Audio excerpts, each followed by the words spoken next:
Bien, pues bienvenidos todos a este cierre del curso de meditación bíblica del Evangelio según San Juan.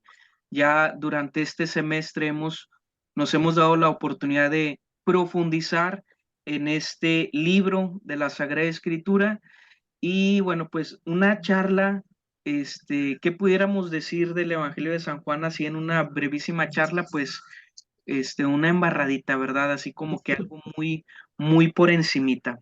Pero bueno, pues la idea es que podamos tomar algunos elementos o algunas ideas claras, algunos términos significativos en el Evangelio de San Juan. Bien, pues nos encontramos en con este evangelista que, como sabemos, fue apóstol de Jesús y a él se le atribuye este cuarto libro. También sabemos que no quiere decir que completamente San Juan haya escrito el evangelio así tal cual lo tenemos ahora, sino que él escribió gran parte del libro, pero su misma escuela, sus mismos discípulos, editores posteriores, fueron complementando, fueron añadiendo algunas glosas. También sabemos que este evangelista fue el cuarto en haberse escrito. El primer texto que nos narra sobre los dichos y hechos de Jesús fue San Marcos, después Lucas y Mateo, allá por los años 70, 80, y en el año 90, 100, pues es cuando se atribuye la escritura de este libro. Bien, pues sobre los 7 signos que aparecen en el Evangelio según San Juan, pues esto ya lo hemos visto todos nosotros que hemos tomado el diplomado eh, en Biblia Famdal, en el retiro que tenemos semestral, profundizamos en esta temática de los 7 signos. A ver, ¿alguno recuerda cuál es uno de los 7 signos o los 7 signos? 7 signos o señales. Jesús camina sobre el agua. Jesús camina sobre el agua. La Pues lo está montaña. contestando el que da la clase, el que da ese tema en el retiro. Las bodas de Caná, Boda de Caná, la curación del hijo, la del curación oficial, del del criado oficial del real, centurión. Muy bien. multiplicación de los panes, La La resurrección de multiplicación de Lázaro. los panes, cura al paralítico que está cerca de la piscina. la curación del ciego de nacimiento, Y por último, la la resurrección de resurrección Lázaro, o la reavivación de Lázaro, reavivación. ¿verdad? Bien, entonces, pues ya no me voy a meter a profundizar en los 7 signos, dado que todos ustedes ya llevaron el diplomado y en el diplomado lo vemos en el retiro. Lo que sí quisiera yo comentar es que mientras que los evangelios sinópticos utilizan el término dinameis, que al español se traduce por milagros, en San Juan no utiliza el término dinameis, utiliza el término semeinon, que significa signos o señales. ¿Por qué Juan utiliza este término? Bueno, en el tinte de los sinópticos se utiliza para poder expresar el gran poder que tiene Jesús como Dios, la gran autoridad que tiene en la tierra, en la humanidad, pero en San Juan se utiliza el término de signos o señales como para querer expresar, mira, esto que estás viendo es signo de la identidad de Jesús, es una señal, es un acto que expresa quién es Jesús. Jesús es la luz del mundo, Jesús es el pan de vida, Jesús es el que tiene la autoridad sobre los demonios, por eso camina sobre las aguas. Jesús es el que es signo de que es el Mesías, por eso el vino, sabemos que el vino era una señal mesiánica, es decir, cuando vendría el Mesías habría abundancia de vino. Jesús es el signo o es señal de que Él es el Señor de la vida. Entonces, esa es la intención por la cual utiliza Juan este término, semeinón, signos o señales, diferente a milagros, que claro, sabemos que hay algunos milagros que coincide con los otros sinópticos, como la multiplicación de los panes, pero habrá otros milagros u otros signos que los sinópticos no narran, como es el caso de la reavivación de Lázaro. Bien, vamos a ver el término conocer. Sabemos también, desde que tomamos el diplomado en Biblia Famdal, que el término conocer o en hebreo yada tiene una connotación muy especial en Sagradas Escrituras. En la Biblia, el hilo conductor, así lo que hace lo que nos marca la pauta, toda la Sagrada Escritura en la historia de la salvación es la alianza que Dios hace con la humanidad. Y uno de los objetivos de la alianza es que conozcamos a Yahvé, ¿verdad? Que conozcamos a Dios.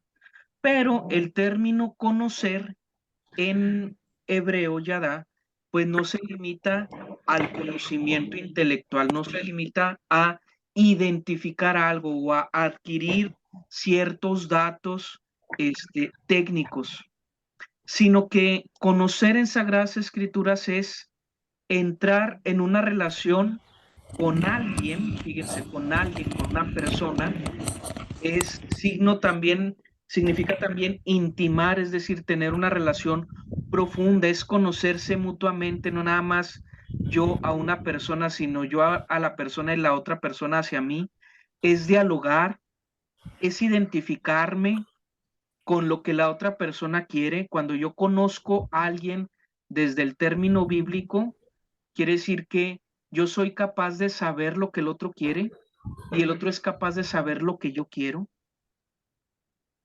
El otro es capaz de saber lo que yo deseo, yo soy capaz de saber lo que el otro desea, y esto se logra solamente a través de una comunicación directa, una comunicación recíproca.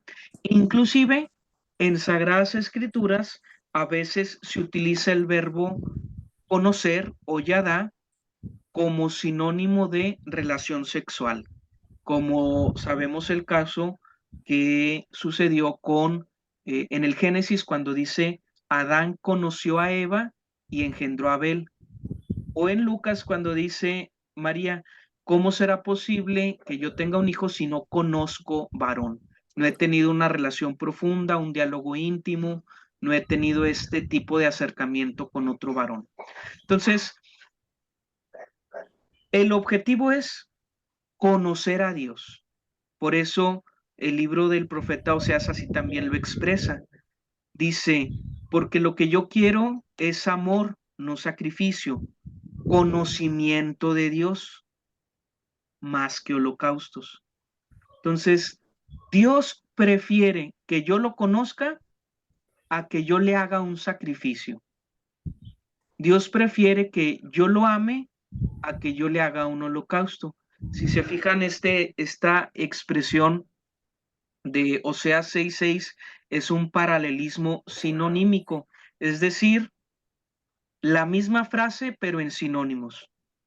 Lo que yo quiero es gesed o amor, será lo que yo quiero es yada, no sacrificio, no holocausto. Entonces, término conocer en Sagrada Escritura, adoración a Dios, conocerlo íntimamente, conocer sus deseos, conocer sus anhelos, conocer su corazón, descubrirlo y que Él también haga esto conmigo. Bien, entonces, ¿qué sucede con San Juan en el Evangelio de San Juan? Pues lo mismo. Y este término de conocer es muy abundante en el libro de San Juan. Para San Juan, la vida eterna es conocer. dice Jesús, para que tengan vida hay que conocer al Padre y hay que conocer a su Hijo, a su enviado. Pues ya sabemos, conocer es un diálogo íntimo con Dios, una relación profunda, que yo identifico los anhelos de Dios. Por eso también en otra ocasión dice Jesús, ya no los llamo siervos, los llamo amigos, porque les he dado a conocer todo lo que mi Padre me ha dicho. Es decir, les he comunicado los anhelos profundos de mi Padre Dios. Les he dado a conocer, ustedes ahora descubren la voluntad de mi Padre, ¿verdad? En otro fragmento del libro dirá, yo soy el buen pastor, conozco a mis ovejas y ellas me conocen. Como mi Padre me conoce a mí, yo lo conozco a él. Entonces, el punto de referencia es conocer al Padre, conocer al... Así como mi Padre me conoce, así como mi Padre me ama, así como mi Padre dialoga conmigo, así como yo lo conozco a Él, así como yo dialogo con Él, así como yo lo amo, yo hago esto con mis ovejas. Yo conozco a mis ovejas me conocen. Conocer es parte de la fe y de la vida misma. ¿Qué quiere decir? Que no es así como vamos hoy a ir a la escuela para conocer más tal materia. Ahora vamos a adquirir esta información sobre Dios.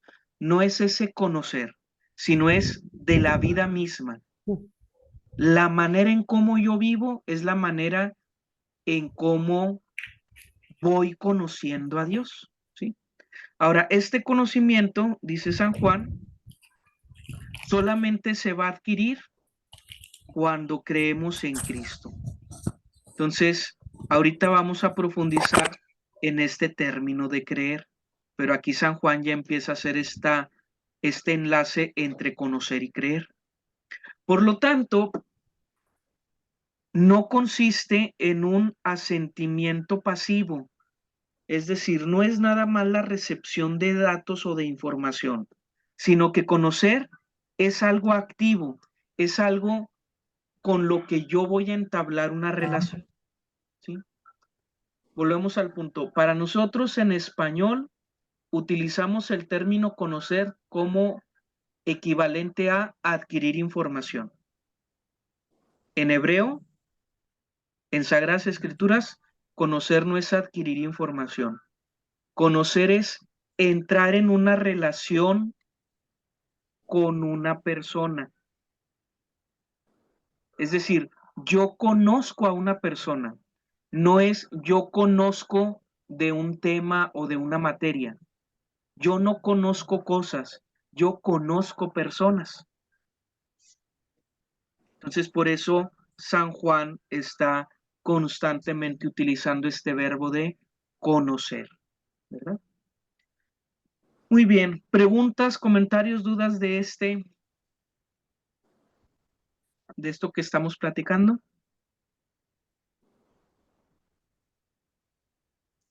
Por eso ustedes se darán cuenta que el objetivo del diplomado en Sagradas Escrituras es tener un conocimiento de Dios y de nosotros mismos.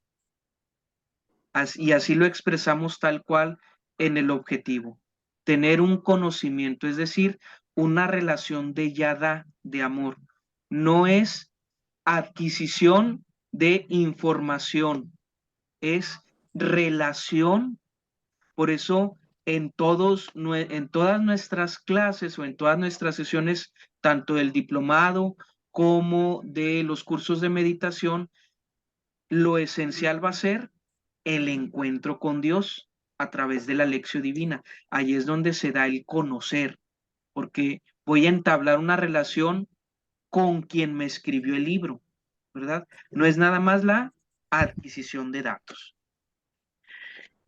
Ahora, entrando también a la situación del contexto histórico, pues sabemos que la Biblia se escribió en griego, el Nuevo Testamento. Entonces, Juan no utilizó el término yadá, utilizó el término de gnosis, de conocimiento, ¿sí? Cuando Juan utiliza este término, es para querer afianzar que la salvación, que la fe en Cristo se obtiene gracias al conocimiento de Dios. Es decir, que Dios me conoce y que yo lo conozco. Esto va va a iluminar a lo que en tiempos de San Juan se estaba dando con el gnosticismo. ¿Qué es el gnosticismo? Pues es esa corriente filosófica que afirmaba que nosotros no podemos conocer a Dios, que sería un agnosticismo, y que la salvación la vamos a obtener por medio del conocimiento intelectual, ¿sí? No del conocimiento relacional, sino del conocimiento intelectual. Entonces, los gnósticos a lo que se dedican es estudiar mucho, leer mucho, para que llegue un momento en donde ellos sean iluminados y gracias a esta iluminación ellos puedan obtener la vida eterna, la salvación. Por lo tanto, para los gnósticos no se necesita ni conocer a Dios, ni se necesita entablar una relación con Dios, ni creer en Cristo. ¿Por qué? Porque la salvación va a llegar entre más seas iluminado, entre más intelecto tengas, entre más estudioso seas, entre más inteligente seas. Los que no leen, los que no saben, los que permanecen en esta ignorancia, son los que viven en la oscuridad. Entonces, esto pues es algo que pues va totalmente en contra de nuestra fe. Sí es posible conocer, y a quien hay que conocer es a Dios, es decir, con quien hay que tener una relación es con Dios. El gnóstico dirá, no es necesario. Yo me valgo por mí mismo, yo puedo por mí mismo, yo me puedo salvar por mí mismo, yo puedo llegar a la vida eterna por mí mismo, por mis esfuerzos, por mi conocimiento, por lo que yo estudio, por lo que yo trabajo. Entonces se fijan, pues que son dos doctrinas completamente diferentes. Actualmente habrá agnosticismo.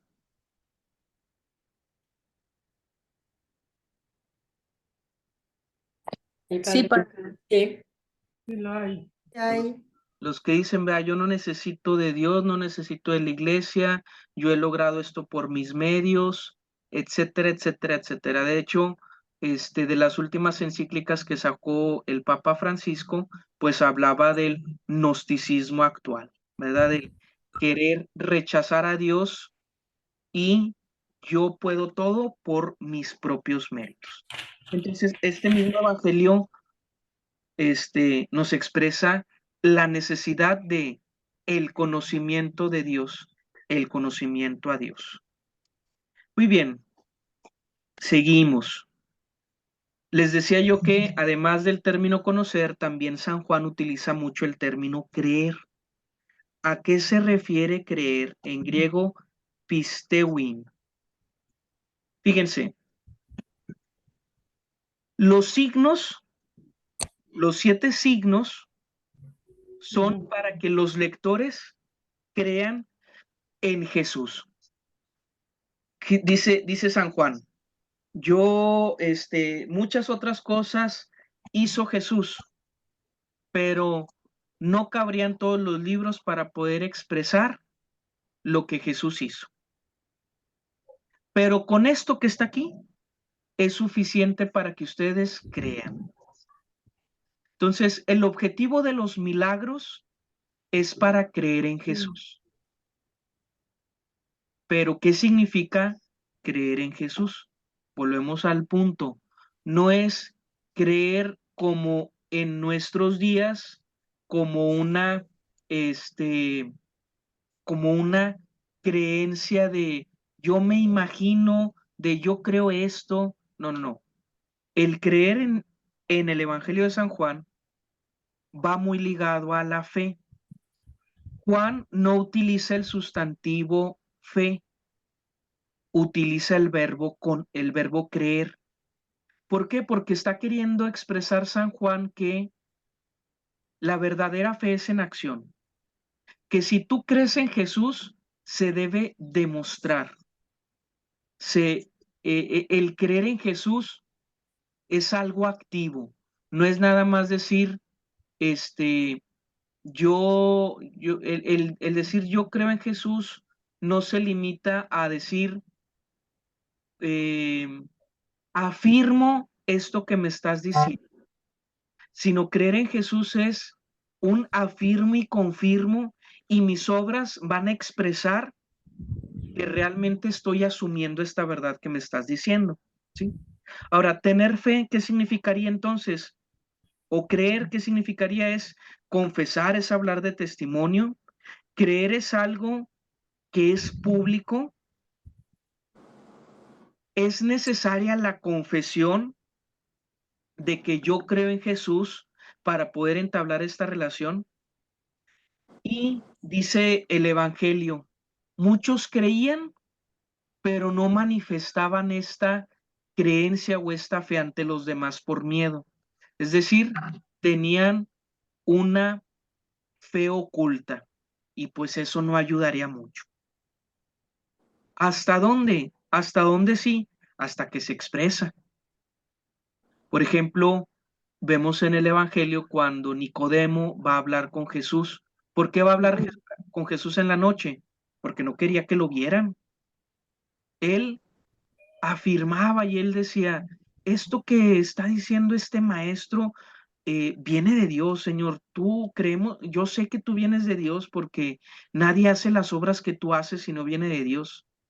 Pero ¿por qué va en la noche? Porque todavía no tiene esa seguridad para manifestar públicamente esta adhesión que está teniendo con Cristo. ¿Cuándo sí lo empieza a hacer? Bueno, cuando está en la cruz, recordarán ustedes que muere, y tanto José de Arimatea como Nicodemo son los que le piden a Pilato el cuerpo del Señor. Entonces, ahí ya se empieza a manifestar esa expresión pública.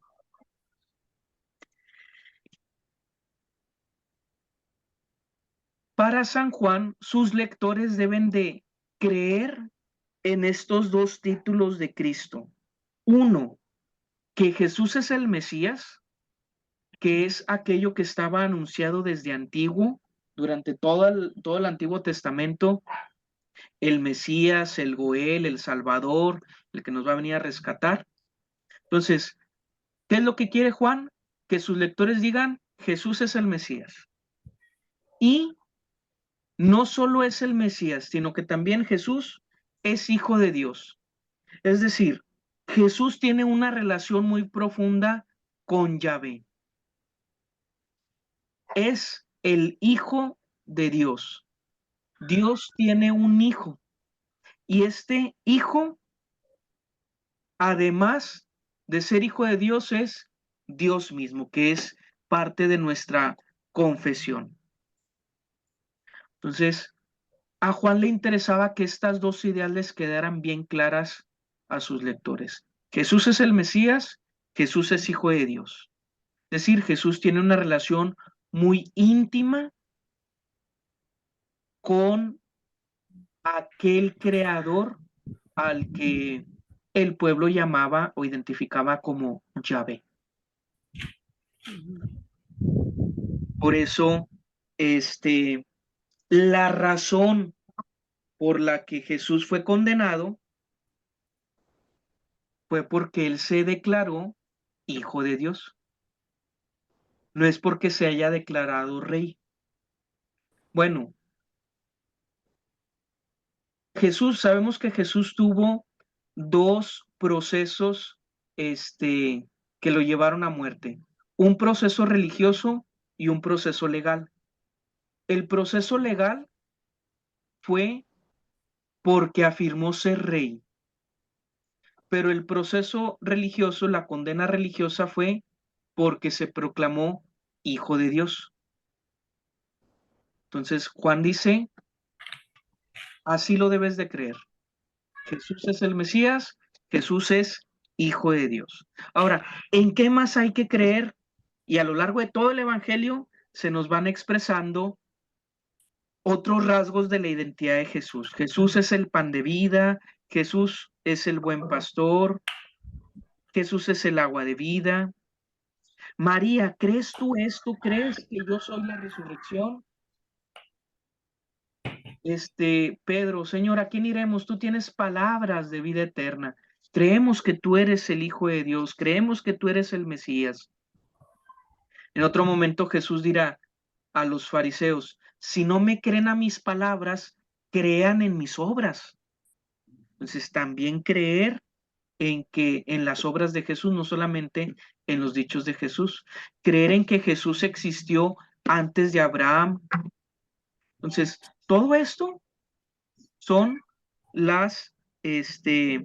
lo que Juan quiere que nosotros asimilemos.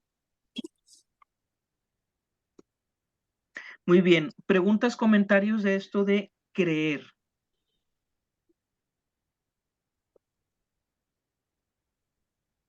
Fíjense cómo son 22 capítulos, 21 o 22 capítulos de Juan, y el término creer aparece 98 veces. ¿Qué tan importante no es este término de creer, este verbo en el Evangelio de San Juan, que aparece en múltiples ocasiones? Muy bien. ¿Qué otro término, qué otra realidad utiliza Juan cuando habla de vida eterna? ¿Qué es esto de la vida eterna? ¿Qué es esto de la vida? Pues, si tú crees en Jesús, ¿y qué significa creer? Que es el Mesías, que es el Hijo de Dios, que es el pan de vida, que es el pastor, que existió antes de Abraham, etcétera, etcétera. Si tú crees en Jesús, vas a tener vida en su nombre. Por eso Jesús dice, yo he venido a darles vida, vida eterna. La única condición que te doy, que te pongo para que tengas vida, es que creas en mí. Ahora, esta vida ya es actual, esta vida eterna ya es actual, así como también la muerte eterna ya es actual. ¿Qué significa esto de la vida eterna y la muerte eterna? Miren, para San Juan, la expresión vida eterna no se limita a lo que nosotros llamamos el cielo o la vida después de la muerte. Para San Juan, en estas palabras de Jesús, ya desde ahorita se puede tener la vida eterna, o ya desde ahorita se vive la vida eterna, o ya desde ahorita tienes la muerte eterna. ¿Qué es la muerte eterna? La incredulidad. Si tú no crees que Jesús es el Mesías, ya desde ahorita estás teniendo muerte. Dice Jesús, tengan vida. He venido para que tengan vida. No es para que vayan a tener vida o tendrán vida. ¿Sí? El que cree en el Hijo tiene vida eterna, dice Jesús. No es el que cree en el Hijo tendrá la vida eterna, no, tiene. ¿Sí me explico? Entonces, ya como que empezando a entender nuestra vida humana en términos de San Juan, decimos, ya desde ahorita estoy siendo partícipe del cielo. No necesito morirme para entrar a la vida eterna. Ya desde ahorita puedo tener la vida eterna. ¿Qué se necesita? Que creas en Jesús. Pero volvemos al punto, ¿qué es creer en Jesús? Afirmar que Él es el Mesías, que Él es el Hijo de Dios, que Él es el pan de vida, que me debo de comer el pan de vida en cada Eucaristía, que Él es el agua de vida, que Él es la luz. Es decir, con mi vida que se evidencie, que confirmo lo que Jesús me ha estado diciendo en todo el Evangelio. Entonces, creer en Jesús no es como decir, pues yo creo que, vamos a suponer, yo creo que esta casa está hecha de madera, no es de conocimiento intelectual.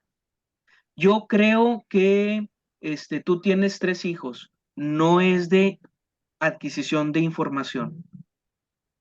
Creer es asumir lo que me estás diciendo y como lo asumo, vivo de acuerdo a esto que me estás diciendo. Jesús, que es el verbo, es la vida. Y como Jesús es la vida, Él la puede comunicar. No solamente Jesús tiene vida, Jesús es la vida. Y como Jesús es la vida, Jesús la puede dar. Ahora Jesús dice, a mí nadie me quita la vida. Yo doy la vida, yo la entrego. Es decir, hay un signo de voluntad. Por lo tanto, vendría una pregunta. Si a Jesús no le quitaron la vida, entonces, ¿es válido decir que Jesús fue asesinado? No. No, Si No. Jesús fue asesinado, sea por los judíos, sea por los romanos, por quien haya sido, quiere decir que le quitaron la vida en contra de su voluntad. Pero No. Jesús dice, a mí nadie me quita la vida, yo la doy. Entonces, yo entrego mi vida. Yo me desgasto por esto o por ustedes, ¿verdad? Entonces, ¿por qué Jesús da la vida? Por amor. ¿Por amor a quién? Por amor a Dios. Porque Jesús dice, mi Padre me ha mandado que dé la vida y como yo amo a mi Padre Dios, doy la vida. Y no solamente amo a mi Padre, también los amo a ustedes. Porque nadie tiene un amor más grande que el que da la vida por sus amigos. Y como ustedes son mis amigos, yo doy la vida por ustedes. Pero luego viene la condición de parte de Jesús. Ustedes son mis amigos si hacen lo que yo les mando. ¿Por qué Jesús nos pone esta condición? Porque Él mismo vivió esa condición. Yo amo a mi Padre y yo hago lo que Él me manda. Ahora, ustedes hagan lo que yo mando. Entonces Jesús nunca va a pedir algo que Él no haya hecho primero. Si Jesús nos pide amar es porque Él amó primero.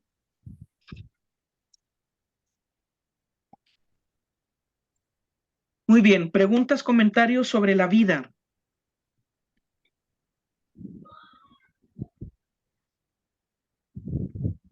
No.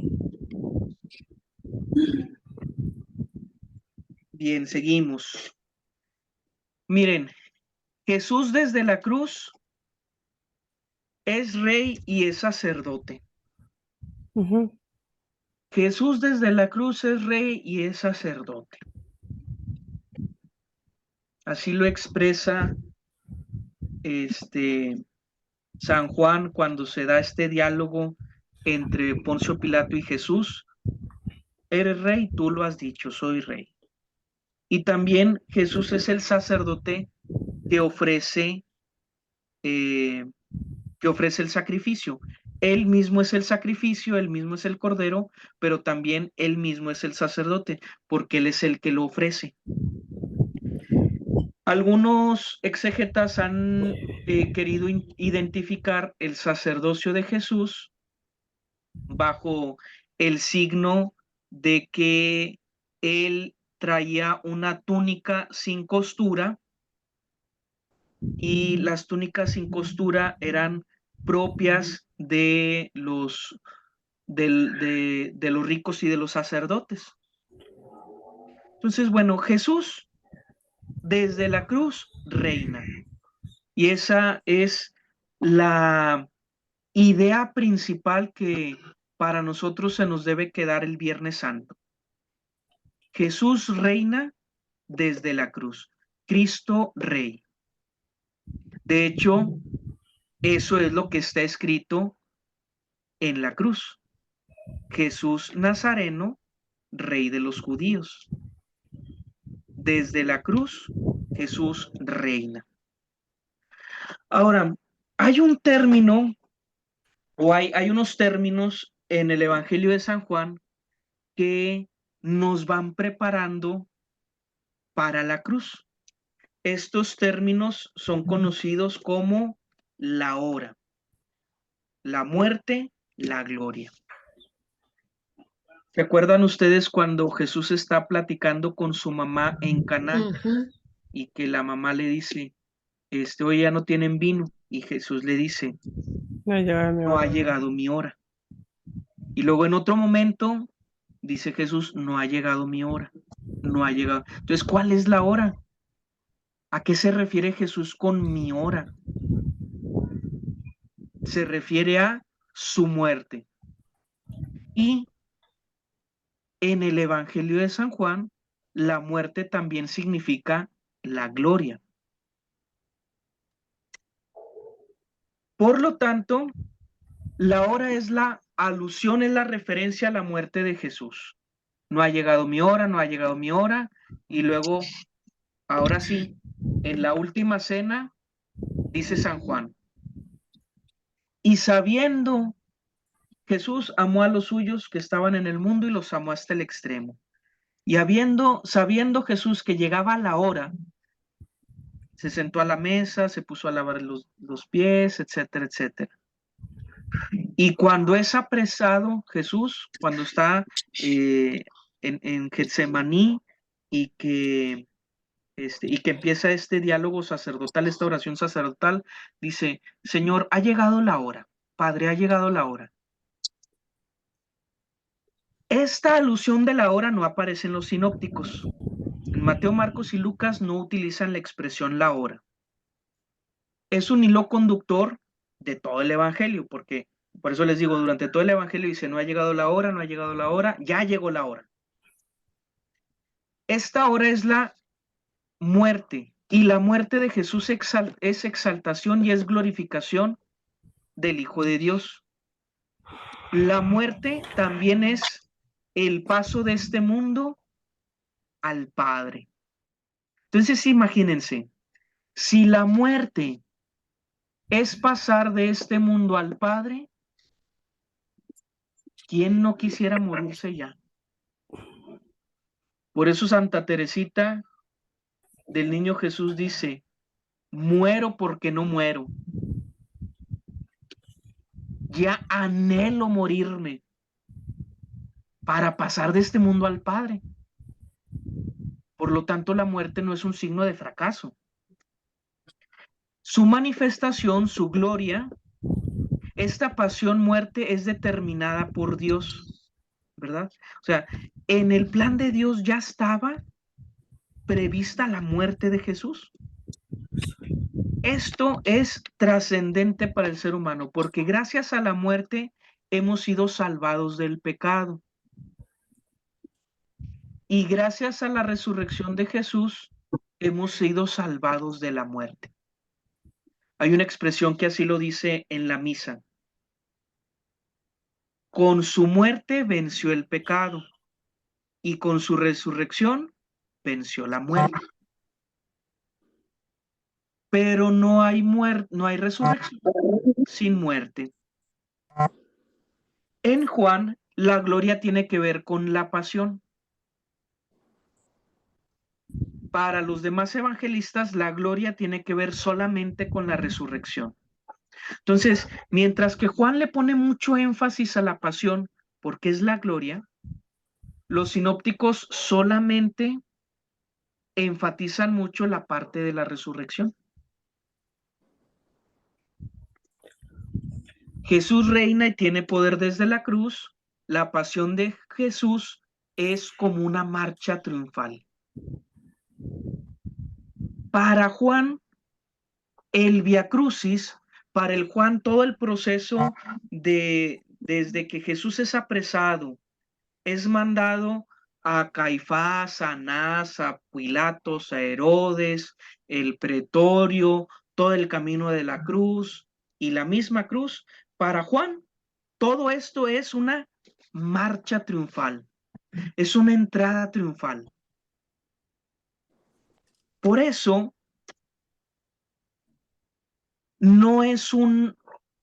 por eso en San Juan no hay una dramatización fuerte de todo este proceso. Fíjense, en el Evangelio de San Juan no aparece la oración de Getsemaní, la oración en Getsemaní, no aparece una violencia física en la aprehensión,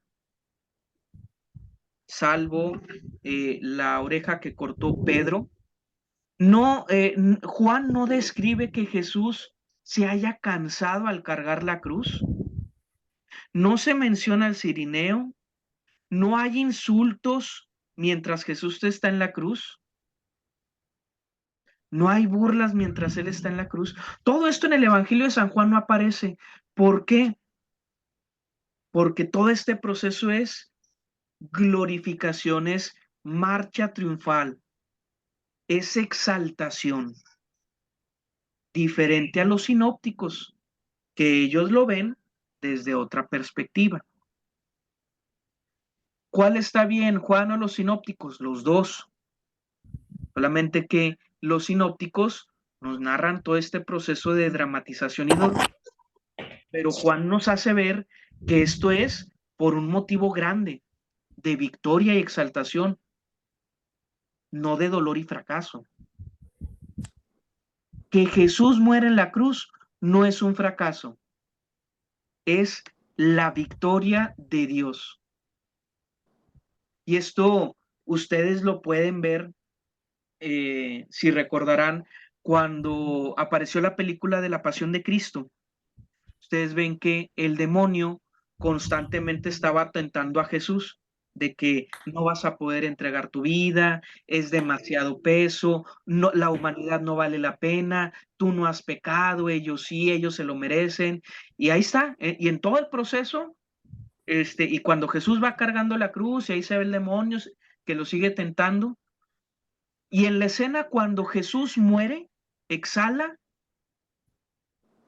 se ve cuando el demonio está gritando de sufrimiento, porque ha sido vencido el demonio, ¿con qué?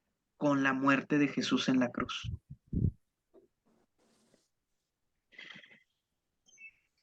Ahora, esta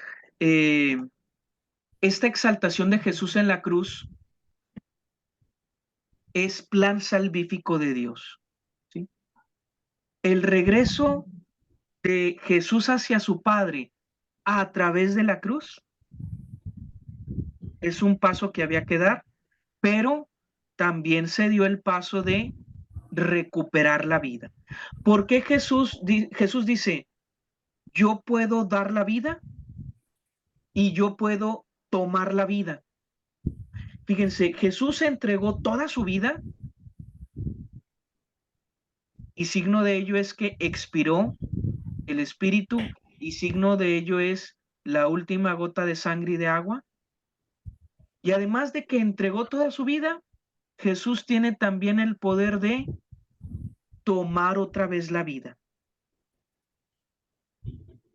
Tengo poder para darla y tengo también poder para tomarla de nuevo. ¿Por qué? Pues si Jesús es la vida, si Jesús es la resurrección, ¿cómo no iba a resucitar Él?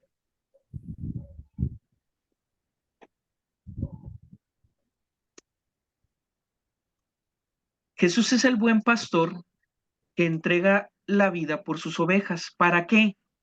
Para que ellas también tengan vida. ¿Por qué Jesús dio su vida por mí? Para que yo tenga vida. Es decir, si Jesús no hubiera dado su vida, yo no tengo vida eterna.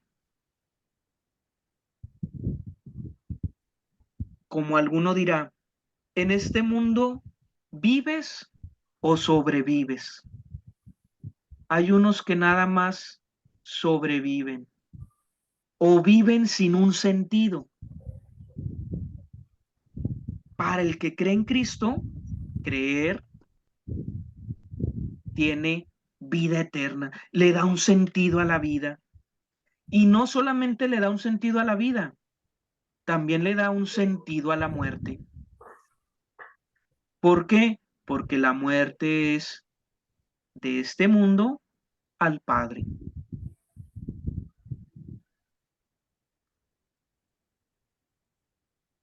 El Padre es glorificado con la muerte de Jesús. Fíjense qué curioso. Pues es que es lógico. Si con la muerte de Jesús el demonio fue vencido, entonces, ¿quién es adorado? ¿Quién es glorificado?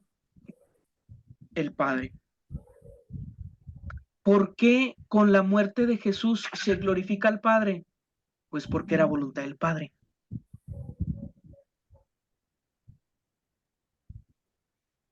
Y lo dice muy claro y textual Jesús. Padre, ha llegado la hora. ¿Cuál hora? Glorifica a tu Hijo, para que el Hijo te glorifique a ti. Padre, glorifica tu nombre. Fíjense, a veces se lee muy rápido este pasaje en la misa o cuando estamos nosotros leyendo, y está Jesús con el pueblo, y Jesús exalta y Jesús exclama con alta voz, Padre, glorifica a tu Hijo. Perdón, Padre, glorifica tu nombre. Y dice San Juan, vino entonces una voz del cielo, y lo he glorificado, y de nuevo lo glorificaré. Si siguen leyendo el Evangelio dice, la gente escuchó esa voz y pensó que era un trueno. Entonces, se ve la relación íntima que hay entre el Padre y el Hijo, se ve que el Padre conoce al Hijo, ama al Hijo, glorifica al Hijo, y viceversa. Jesús conoce al Padre, ama al Padre, glorifica al Padre. Pero esto se da ¿cuándo? Cuando llega la hora, es decir, cuando llega la muerte de Cristo. Esta gloria de la pasión, que es cuando Jesús es aprehendido hasta que muere en la cruz, no fue signo de la casualidad, ya estaba previsto por Dios, era una necesidad. Dice el Evangelio, era preciso que así sucediera. Y con este misterio de la muerte, exaltación, se da la vida eterna. Volvemos al punto, ¿cuál es la condición? Que creas. Y así lo dice Jesús desde el inicio del Evangelio cuando está platicando con Nicodemo. Y como Moisés levantó la serpiente en el desierto, para que todo el que, recordaron ustedes que allá en el desierto, el pueblo pecó porque murmuró, la serpiente, fueron picados por serpientes y Dios le dijo a Moisés, haz una serpiente de bronce, ponla en el mástil, levántala y el que voltea a ver la serpiente se va a salvar. Así como Moisés levantó la serpiente para que no murieran y tuvieran vida, así también el Hijo del Hombre tiene que ser levantado para que todo el que vea al Hijo del Hombre en la cruz y crea, tenga vida eterna. Jesús es elevado en la cruz y es hijo de Dios, Dios, pero también es hijo del hombre, hombre. Único ser en todo el universo que tiene las dos naturalezas. Solamente Jesucristo es Dios y hombre. Dios Padre no es hombre, Dios Espíritu Santo no es hombre, los demás hombres y mujeres no somos Dios. Solamente Cristo tiene las dos naturalezas, hijo de Dios, hijo de hombre, o Dios hombre.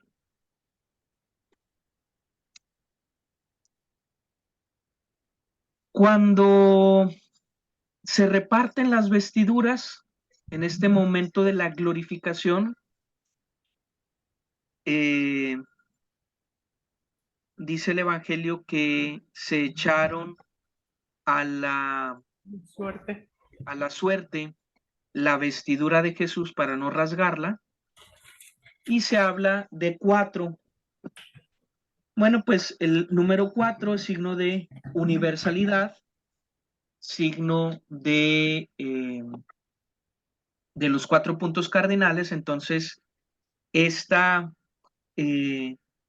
suerte de las pertenencias de Jesús son para toda la humanidad.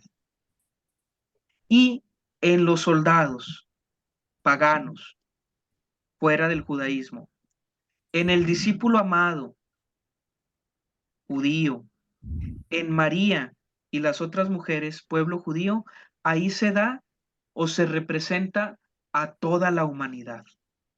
Este es el nuevo pueblo de Israel. ¿Quién es el pueblo de Israel? No solamente los judíos, sino ahora todos los que volteen a ver a Cristo y crean en él.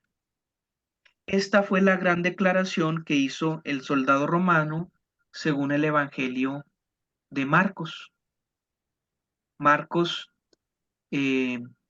afirma que el soldado romano fue el que se hincó y dijo, este es verdaderamente el Hijo de Dios. Entonces un pagano profesó la fe y ahí él entró a ser parte del nuevo pueblo de Israel. Y así como hay una gloria en la pasión, hay una gloria en la resurrección. Se manifiesta la aparición de Jesús a María Magdalena en el huerto y después también en este creer de Pedro y del discípulo amado. Dice San Juan que cuando el discípulo amado, es decir, él mismo, entró y vio, en ese momento creyó. Otra vez el verbo creer. Es decir, asumo todas las palabras, dichos y hechos de Jesús y entro en una relación íntima con él. Fíjense, este último pasaje tiene varios elementos interesantes. Hay una nueva creación. Jesús aparece resucitado en el huerto, en un huerto. Así como el Génesis inicia en un huerto, en un jardín, ahora resucitado empieza también un diálogo en un huerto. Hay un nuevo esposo. Así como en Génesis estaban Adán y Eva, ahora en este capítulo, en la resurrección, también hay un nuevo Adán, que es Cristo, y una nueva Eva, que es toda la humanidad. Y esta nueva humanidad está representada simbólicamente en María Magdalena. Obviamente, no es el término reduccionista que algunos dicen que María Magdalena fue esposa de Jesús, sino en este momento, en la imagen o en la figura de María Magdalena se representa toda la humanidad. Así como en la imagen o en la figura de Juan se representa a toda la humanidad y que toda la humanidad es hijo de María, quienes estamos al pie de la cruz, pues así también en María Magdalena. Ahora, este también es un esbozo o nos remite al Cantar de los Cantares, donde se habla de este diálogo entre el amado y la amada, que están corriendo mutuamente en los jardines y que la amada dice, mi amado, cual ágil cervatillo, etcétera, etcétera. Ujú. En este mismo pasaje de la resurrección se da un nuevo éxodo, se da un nuevo peregrinar de María Magdalena que sale corriendo hacia el cenáculo para ir a dar este nuevo anuncio. Hay un nuevo espíritu y así como en Génesis Dios sopla su espíritu y en ese momento el hombre y la mujer empiezan a ser un ser viviente, ahora Jesús sopla su espíritu sobre los apóstoles, una nueva vida, nuevo espíritu, y hay una nueva relación. Si en Génesis hubo una ruptura de la relación por el pecado, ahora Jesús dice a quienes perdonen los pecados. Se da un nuevo envío. Así como Jesús es enviado por el Padre, dice Jesús, ahora yo los envío a ustedes. No solamente yo soy apóstol, no solamente soy enviado, ahora ustedes son los nuevos enviados, los nuevos apóstoles. Bien, hermanos, pues así, a grandes rasgos, entonces vemos cómo la hora en el Evangelio de San Juan es la muerte de Jesús y cómo la glorificación tiene dos sentidos, glorificación en la muerte y glorificación en la resurrección. Bueno, pues lo esencial en el Evangelio es conocer, yadá, creer quién es Jesús, creer, conocer y creer lo que Jesús dijo, conocer y creer lo que Jesús ha hecho. Y si yo conozco y creo, tendré vida y vida eterna. Bien, pues con esto terminamos esta pequeña charla del Evangelio según San Juan. ¿Dudas, preguntas, comentarios? Padre, sí, sobre cuando usted dijo que el demonio es vencido por la muerte de Jesús en la cruz. ¿Cómo es que es vencido porque Jesús muere? Porque el demonio no quería, acuérdense que para el perdón de los pecados en la mentalidad del Antiguo Testamento se necesitaba del sacrificio y todo sacrificio requiere sangre, esparción de sangre. Por eso en el Antiguo Testamento, Abraham cuando hace el sacrificio degolla y derrama sangre. Moisés cuando hace el sacrificio degolla los animales y esparce la sangre entre el pueblo. Y así se daba esta especie o este intento de perdón de Dios por los pecados de la humanidad. En Cristo se hace el sacrificio, se derrama la sangre y Jesús lo anticipa. Un día antes dice, esta es mi sangre que será derramada por ustedes para el perdón de los pecados. Entonces, ¿por qué el demonio es vencido en la cruz? Porque en la cruz Jesús derrama la sangre y esta sangre borra los pecados. Es decir, el demonio deja de tener poder sobre la humanidad, porque la humanidad está perdonada por la sangre de Cristo. Ok, gracias, muy bien. Muy bien. ¿Alguien más?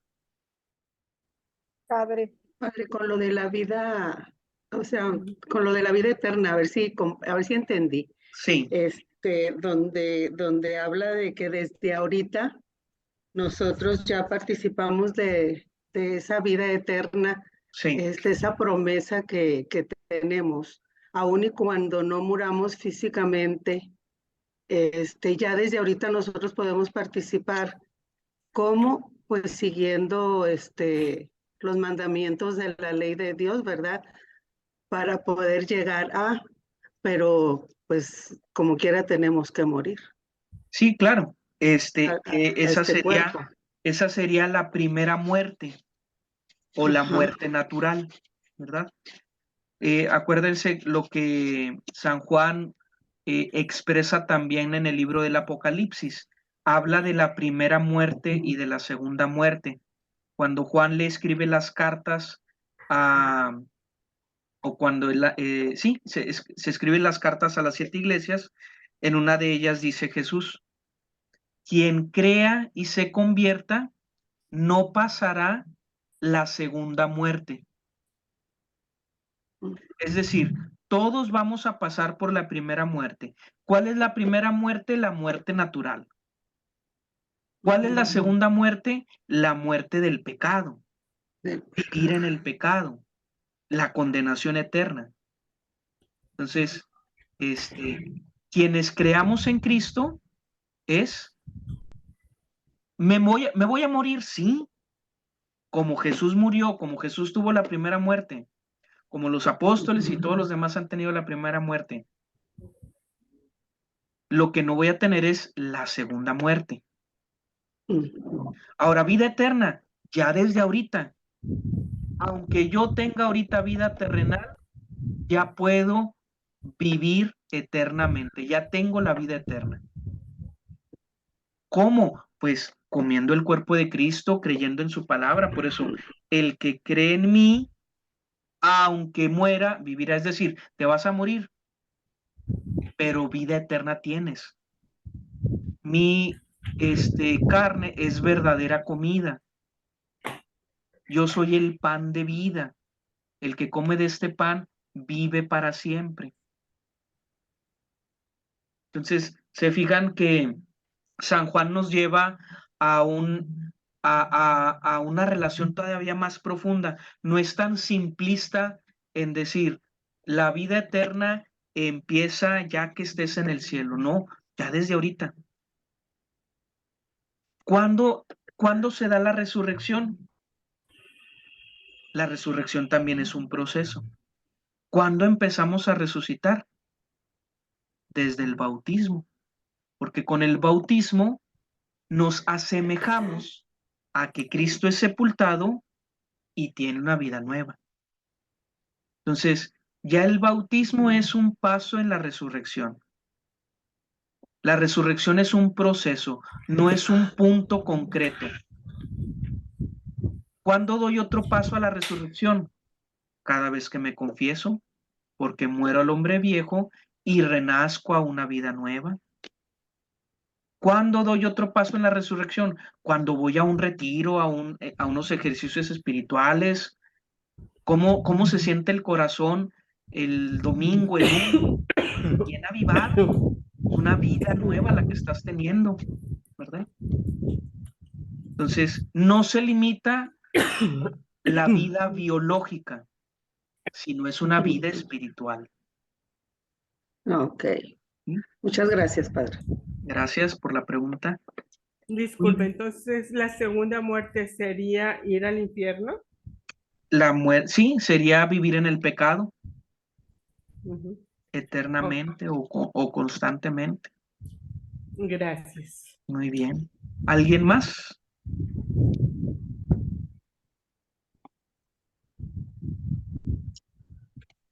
Muy bien, bueno, pues con esto terminamos esta breve charla sobre algunos elementos del Evangelio de San Juan. Pues esperemos que nos hayan seguido dando luces y pues ya sabemos, podemos conocer a Dios intelectualmente, pero más profundo a la manera de Yadán. Podemos creer en Dios, pero no solamente es creer, sino creerle. Como alguna vez se daba la expresión, creer en Dios no es solamente saber que existe, porque hasta el demonio cree en Dios, el demonio sabe que Dios existe. No solamente es creer en Dios, sino creerle a Dios, creerle que su palabra es la que, creerle que sus indicaciones, creerle que sus mandamientos, creerle que sus enseñanzas, me dan vida. O sea, yo le creo a Jesús que si perdono, aunque me hayan cometido algo muy grave, es mejor para mí. Yo le creo a Jesús que ser generoso. Yo le creo a Jesús que hay que perdonar 70 veces 7. Yo le creo a Jesús que la Eucaristía me da vida. Yo le creo a Jesús. Cuando yo le creo, y no solamente creo en Jesús, entro a esta dimensión de San Juan. Y, pues, hermanos, no sacarle a la cruz. Si Jesús no le sacó a la cruz, sino que fue glorificado en la cruz. Por eso Jesús dice, el que quiera seguirme, que tome su cruz y véngase atrás de mí. Jesús no le sacó a la cruz, fue el momento de la glorificación. Bueno, pues también hay momentos de glorificación personales cuando estamos cargando nuestra propia cruz. Pues que nuestro buen Dios nos ilumine, nos siga dando fuerzas y nos ayude a que esto que hemos ido reflexionando, no solamente en esta hora, sino en este semestre, con todo el estudio del Evangelio de San Juan, nos ayude a tener un conocimiento más grande de Dios, una relación más profunda con Él y que tengamos un sentido en nuestra vida. Que así sea. Gracias. Y la bendición de Dios Todopoderoso, Padre, Hijo y Espíritu Santo, descienda sobre ustedes y permanezca para siempre. Amén. Amén. Amén. Podemos Gracias. conectarnos en paz. Muchas gracias, Padre. Gracias. Padre, gracias. Gracias, Padre. Gracias. Gracias.